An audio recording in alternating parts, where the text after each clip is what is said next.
Peter and the band sat back and said, look, whenever you're ready, let us know what you want to do if you want to do something. And that was really it. Eventually, Robert reunited with the band to record their 9th album. Released at the end of 1979, In Through the Outdoor went on to sell more than 5 million copies. The release of our album Head Games coincided with the release of In Through the Outdoor. Somebody brought me a test pressing of it and I heard it and I thought, oh, Jesus. Despite the success of In Through the Outdoor, discernible cracks were beginning to form within Led Zeppelin's airtight organization as well. I've witnessed Bonzo just cut loose. He had definitely split personality. He would when he was drinking, when he wasn't drinking. He was a big teddy bear. He wasn't one of the ones who messed around a lot at all. He wanted to go home to his wife and kids. He was such a good father, and he really loved his wife, and he really loved his kids, Zoe and Jason. I think that John's only problem was he had a classic drinking problem. His personality completely, he was a different person sober than he was drunk. And when he became drunk, he became loud and boisterous and a different person. But when he was sober, he was like gentle as a lamb. With Bonzo, it was like going out with a sailor who had 12 hours to live, because he packed it all in. He was a lovely guy. At the end of one tour, I went up to say goodbye, knocked on his door, yeah, come in.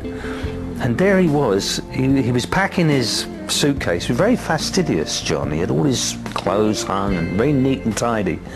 But he was wrapping these sort of Japanese dolls and little dolls that he collected from various countries and towns for Zoe, his little daughter.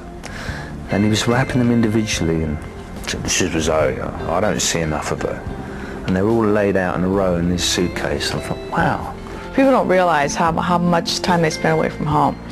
So he would get really drunk and then become a whole other human being, a real angry guy. The mixed feelings would come when he had to go to work, and he didn't particularly want to go to work. He wanted to be at home with his wife and maybe having a baby or something like that.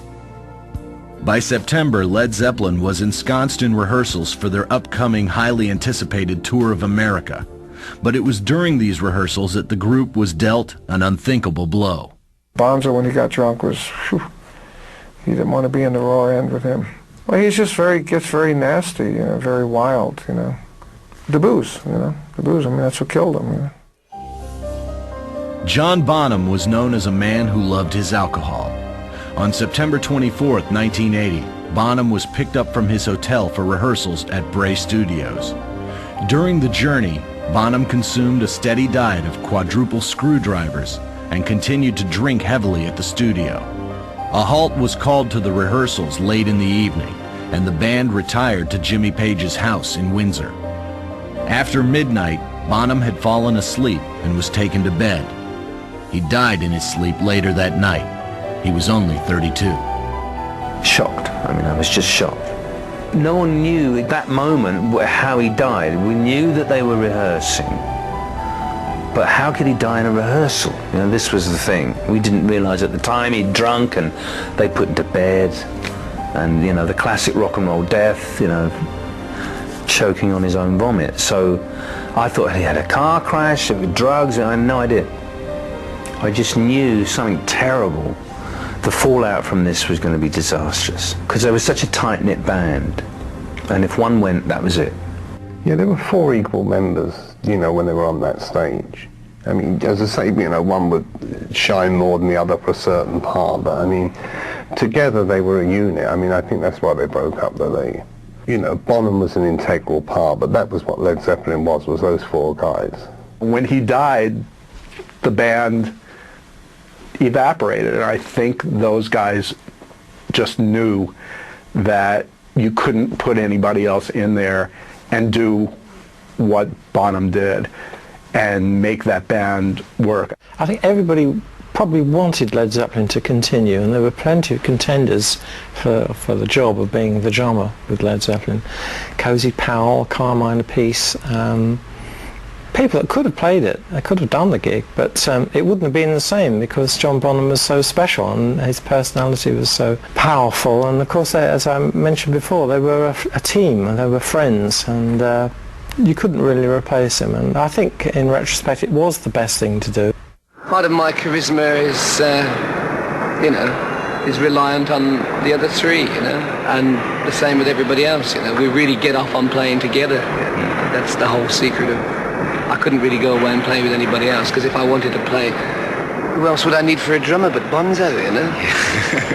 And the same with Jimmy and Jonesy. I don't think it wouldn't be right. Bonzo was one of Robert's best friends from a very early age, so Robert was almost mortally wounded.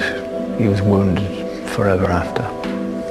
It took a big toll on Robert, and I think it took a big toll on the other two as well.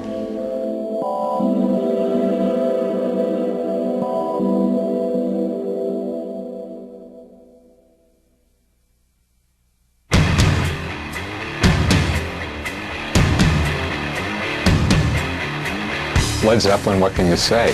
They're a huge influence. A huge influence on everybody. It was the most amazing thing ever. You never see rock and roll like that ever again. There was nothing like it. I mean, they were the most fantastic live rock band ever. No band has ever matched them. Bands have come along who have been fantastic, but who can do all of that? Zeppelin will always be the #1 hard rock band. They were 4 amazing guys. They looked great, they played great. They were the first adventurous hard rock band, and by virtue of that fact, they'll always be the best.